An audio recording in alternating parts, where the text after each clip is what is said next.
Hello everyone, आज है 14 सितंबर और आज इस वीडियो में हम बात करेंगे स्टील अथॉरिटी ऑफ इंडिया के बारे में। 84 रुपीस के आसपास ये शेयर ट्रेड कर रहा है। सरकारी कंपनी है और राकेश जी का भी काफी बड़ा इन्वेस्टमेंट है यहाँ पर। लेकिन अगर आपको पता हो तो राकेश जी ने पहले यहाँ पर 1.4% की क्वांटिटी खरीदी थी, उसके बाद उसको बढ़ाकर 1.8% पर लेकर गए। लेकिन उसके अगले ही क्वार्टर में उन्होंने 0.7% की होल्डिंग बेच दी और कुल मिलाकर उनकी होल्डिंग रह गई 1.1% के आसपास। और अभी उनकी जो होल्डिंग है वो 1% से भी कम है स्टील अथॉरिटी ऑफ इंडिया के शेयर में, और हर क्वार्टर में उन्होंने गेम खेला था। हालांकि अभी उनकी क्या पोजीशन है वो कहना मुश्किल है, क्योंकि जाहिर सी बात है 1% से कम की होल्डिंग जो है वो दिखाते नहीं है। ठीक है, तो वीडियो में बातचीत भी करेंगे कि स्टील अथॉरिटी ऑफ इंडिया के बारे में खरीदारी करना क्या सही रहेगा कि नहीं, या फिर ये और नीचे की तरफ टूट सकता है, क्योंकि ग्लोबली बहुत सारी चीजें हैं जो हो रही है अभी को लेकर। तो वीडियो को शुरू करो उससे पहले अगर आपने अभी तक चैनल को सब्सक्राइब नहीं किया है तो प्लीज अभी इसे सब्सक्राइब कर लीजिए, क्योंकि आगे भी बहुत सारे वीडियोस हैं जो आपको काफी ज्यादा हेल्प करेंगे। तो steel authority of India 84 rupees का शेयर, एक महीने में अगर आप देखो तो 1.5% का ग्रोथ, लेकिन बीच में टूटकर 78 तक गया था, वापस छलांग लगा दी। लेकिन एक साल में अगर आप देखोगे तो 30% की गिरावट है। टूटकर बिखरा था, ये बिखरा था लगातार, 65 रुपए से भी नीचे गया, लेकिन उसके बाद लगातार रफ्तार पकड़ी इसने। 5 साल की अगर हम बात करें तो 34 से 35% का ग्रोथ है। कोविड के वक्त ये बहुत सस्ता था और तब मेरी बाइंग की रिकमेंडेशन भी थी। मैंने हमेशा कहा था कि 50 के नीचे मुझे ये महंगा नहीं लगता है, तब की बात है। लेकिन जब इसने बहुत बड़ी रफ्तार पकड़ ली थी, मैंने कहा था कि मैं इसको 100 रुपए के ऊपर नहीं खरीदूंगा, और हालांकि तभी 145 तक भी चला गया था, लेकिन उसके बाद लगातार टूटना शुरू हुआ है। अभी कौन सा लेवल बाइंग के लिए अट्रैक्टिव होगा उसके बारे में हम यहाँ पर बातचीत भी करेंगे। यहाँ पर अगर आप देखो स्टील अथॉरिटी ऑफ इंडिया को लेकर तो लार्ज कैप शेयर है, 34,000 करोड़ से भी ज्यादा का इसका मार्केट कैप है। वॉल्यूम इसके देखे तो 2 करोड़ से भी ज्यादा का है। बड़ी क्वांटिटी में शेयर अभी यहाँ पर ट्रेड हो रहे हैं। लेकिन जून क्वार्टर में इनके रेवेन्यू तो चलो टूटे ही थे, लेकिन साथ ही साथ प्रॉफिट में भी बहुत बड़ी गिरावट आई। जो रेवेन्यू इनका मार्च में 30,750 करोड़ से भी ज्यादा का था, वो अब हो गया है 24,000 करोड़, 22% की गिरावट। और प्रॉफिट में 68% की गिरावट आई, क्योंकि जो रेवेन्यू पहले 2,500 करोड़ के आसपास हुआ करता था वो 800 करोड़ में सिमट गया। और देखा जाए तो हर बड़े फंड हाउसेस ने बिकवाली भी करी। 4.58% की एफआईएल्स की होल्डिंग घट के 4.22 पर आ गई। 3.67% की म्यूचुअल फंड की होल्डिंग 2.59, बहुत बड़ी गिरावट है ये। इंश्योरेंस कंपनी की 6.39% की होल्डिंग 6.18% पर आ गई। तो भैया गिरावट तो यहां पर भी देखने को हमें मिली है। प्रमोटर के पास देखे तो 65% की होल्डिंग है, और ये बहुत अच्छी होल्डिंग कह सकते हो। प्रमोटर कौन है? सरकार है, सरकारी कंपनी है, और एक भी शेयर गिरवी नहीं है प्रमोटर का। 31 म्यूचुअल फंड स्कीम्स और 160 जितने एफआईएल्स का पैसा लगा है। और इंश्योरेंस कंपनी की बात करें तो 5.73% की होल्डिंग एलआईसी के पास भी है, हाईएस्ट पब्लिक शेयर होल्डर में। इंडिविजुअल इन्वेस्टर होल्डिंग 18.73% है। डिविडेंड देखा जाए तो अच्छा पे किया है, और इवन अगर आप देखो तो पिछले कुछ सालों में अच्छा डिविडेंड पे करती आई है ये कंपनी। सेल के बारे में अगर हम देखें तो यहां पर according to Moneycontrol user 7% लोग कह रहे कि बेच दो, बाकी हर कोई कह रहा है खरीदो। लेकिन हाल फिलहाल में एक बड़ी कमेंट्री आई भी थी, और वो थी शेर खान की तरफ से।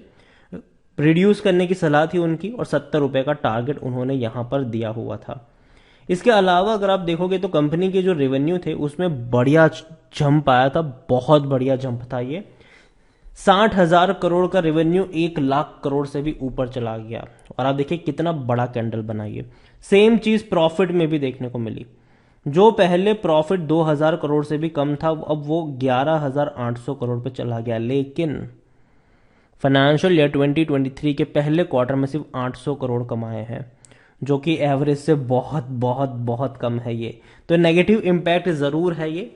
और सेल जहां तक मैं मानता हूं, डेफिनेटली सरकारी कंपनियां जो होती है, बहुत कम कंपनियां होती है जो बड़े ब्रेकआउट्स दिखाती है, वरना जनरली सरकारी कंपनी में यही होता है कि जो पैसा बनता है, जो बड़ी सरकारी कंपनी है वो डिविडेंड के थ्रू बनता है ज़्यादातर, क्योंकि सरकार क्या करती है कि जब अगर शेयर में तेज़ी आई तो चलो ठीक है भैया, कंपनी ने अच्छा प्रॉफिट कमाया, चलो डिविडेंड के थ्रू वो प्रॉफिट ले लेते हैं, और सरकार के पास ही सबसे ज़्यादा होल्डिंग होती है, तो जाहिर सी बात है डिविडेंड का एक बहुत बड़ा जो पैसा है वो गवर्नमेंट को ही मिलता है। और यही वजह है कि अगर आप डिविडेंड देखोगे यहाँ पर, तो पिछले साल इसने पहले 1 रुपये का पे किया, फिर 1 रुपये 80 पैसे का पे किया, फिर 4 रुपये का डिविडेंड, मतलब कुल मिलाकर 6 रुपये 80 पैसे का डिविडेंड पिछले साल पे किया। इस साल ऑलरेडी 2.5 रुपये, फिर 2 रुपये 25 पैसे, मतलब 4 रुपये 75 पैसे का ऑलरेडी ये पे कर चुके हैं। अभी भी शायद नवंबर दिसंबर में पे करेंगे। तो कंपनी हैवी डिविडेंड पे करती है। सेल को लेकर देखो तो डेफिनेटली अगर हम ऑन पेपर देखते हैं तो वैल्यूएशन के हिसाब से ये महंगा तो नहीं है।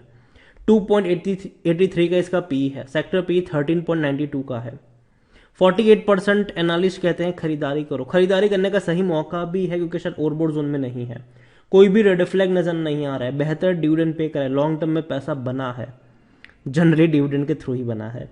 करंट प्राइस भी इससे कम है इंस्ट्रिक वैल्यू से। होल्डिंग के बारे में अगर हम देखें, शेयर होल्डिंग के बारे में देखें तो 65% की बहुत बड़ी होल्डिंग प्रमोटर के पास है। Mutual fund, domestic ensure FIIs सबके पास अच्छी खासी होल्डिंग है, लेकिन सबने बिकवाली करी है पिछले क्वार्टर में अगर हम देखें तो। रिटेल्स और अदर्स के मिलाकर 22% की होल्डिंग है, उसमें से भी रिटेल इन्वेस्टर के पास 14.04% की होल्डिंग देखने को मिल रही है। देखो सेल को लेकर मैं उतना ज़्यादा फेवरेबल नहीं हूँ, खास करके तब जब ये महंगा बिक रहा हो, और 84 रुपीज़ मुझे थोड़ा सा महंगा लगता है। डेफिनेटली जो करेक्शन आया है वो काफ़ी बड़ा, 145 रुपये से टूटकर नीचे आया है, अभी तेज़ी दिखा रहा है, लेकिन जो ग्लोबली सिचुएशन बनी हुई है वो उतनी ज़्यादा भी फेवरेबल नहीं है। ठीक है, तो अभी के लिए मुझे लगता है कि थोड़ा बहुत करेक्शन का आपको यहाँ पर वेट करना चाहिए सेल में, और जो खरीदारी के मौके यहाँ पर बनते हुए नजर आ सकते हैं वो बन सकते हैं 75 के आसपास। अब काफ़ी लोग बोलेंगे 75 भूल जाओ, कभी नहीं जाएगा, तो अगेन मैं कह दूं मार्केट ने अच्छी खासी तेज़ी दिखाई है। ग्लोबली बाजारों में गिरावट है, लेकिन इंडियन बाजारों में तेज़ी देखने को मिली है, तो मुझे लगता है कि थोड़ा बहुत असर कुछ वक्त के बाद देखने को मिल सकता है, थोड़ा बहुत उठापटक यहाँ पर देखने को मिलेगी, और अगर करेक्शन आता है तो नीचे के लेवल पर तैयार रहना चाहिए अच्छे अच्छे शेयर्स को पिक करने के लिए। हालांकि आज अगर हम देखें सेल को लेकर, अगर आज देखा जाए तो ईजी थी, मतलब उतनी बड़ी गिरावट नहीं थी, लेकिन फिर भी अगर आप देखो तो 82 रुपीज़ तक गया था शुरुआती दौर में, लेकिन बाद में बढ़िया बाउंस बैक इसने दिखा दिया। तो यही कहूंगा कि गिरावट देखो, थोड़ी बहुत करेक्शन आपको आने वाले दिनों में भी देखने को मिल सकता है। और देखो यहाँ पर जो ग्लोबली चीज़ें होती है वो कहीं ना कहीं इम्पैक्ट करती है। रशिया यूक्रेन क्राइसिस ने शेयर को तोड़ना शुरू किया, उसके बाद सरकार ने जो टैक्स का अनाउंसमेंट किया उससे ये और टूटा, लेकिन धीरे धीरे रिकवरी दिखाई ज़रूर इसने। लेकिन यही कहूंगा कि जल्दबाजी मत करिए, थोड़ा सा वेट करेंगे तो ज़्यादा फायदे में रहेंगे। वीडियो को एंड करो उससे पहले स्टील सेक्टर में आपकी फेवरेट कंपनी कौन सी है उसका नाम कमेंट में लिखिए, जिसके बारे में सबसे ज़्यादा कमेंट होगी अगला वीडियो उसी के ऊपर होगा। वीडियो को यहीं पे एंड करूंगा, पसंद आया हो तो लाइक करो, शेयर करो, चैनल अगर आप पहली बार आए तो प्लीज़ सब्सक्राइब करें, और स्टील अथॉरिटी ऑफ इंडिया के बारे में आप क्या सोचते हैं वो भी आप मुझे कमेंट में लिखकर बता सकते हैं। Thank you.